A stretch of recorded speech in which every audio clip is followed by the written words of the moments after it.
The Davao Mafia. Mga nabudol tayo ni Digonyo. Pero alam nyo po, wala akong I don't regret doon sa naging presidente si Digong. Alam niyo kung bakit?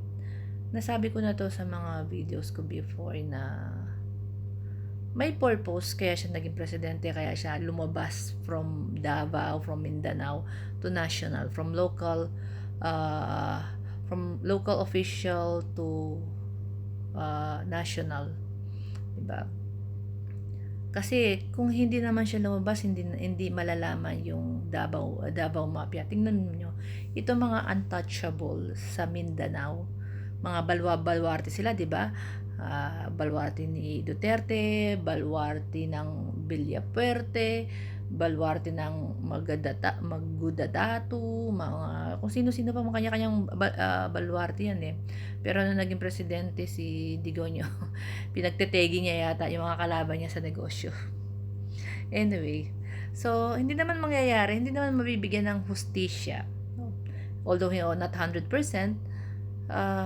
yung mga biktima nitong Davao Mafia na ito, Digonyo, nakakulong.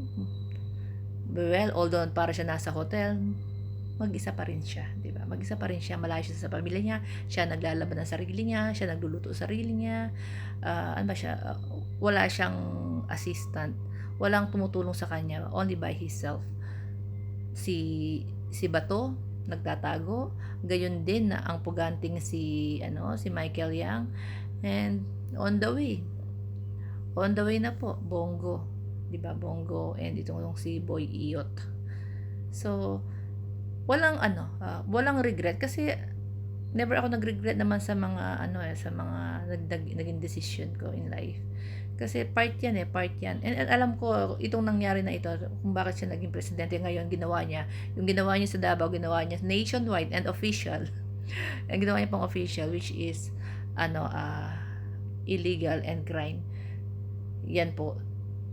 Kaya siya nasa ICC, 'di ba? Kaya nagtago na si Bato, at si Michael Yang naman yung kanyang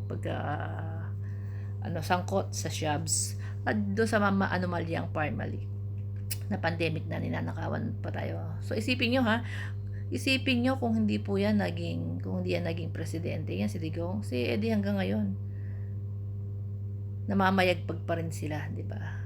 Tuloy ang kanilang gatasan, ginawa nilang gatasan ang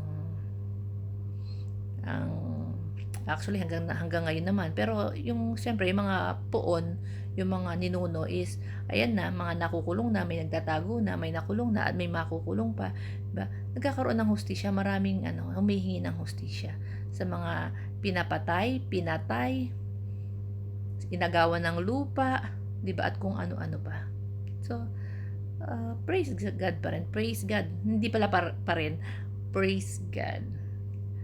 At naging presidente siya at nabulgar lahat ng mga katarantaduhan ng mga Duterte. Para silang isang kultura, 'di ba? Parang kultura na kung ano yung ginagawa ng puon, yun ang ginagawa ng mga anak, yun ang ginagawa rin ng mga apo. 'Di ba? Yung pagmumura, pagbabanta, yung pambubuli, kung ano ginagawa ni Digonyo, yun ang ginagawa ng mga anak. At ganoon na rin po, sumusunod na rin yung mga apo. And nakikita niyo yung mga supporters niya, ganoon na rin po yung pagmumura, pambubuli. Iisang na po sila para naging kultura na sa kanila na yung pananampalataya nila sa mga Duterte, yun na yun. So, bulag na sila kahit anong gawin ng mga Duterte pa sa paningin nila, sila ay tama. Kasi naging kulto na nga. Kultura.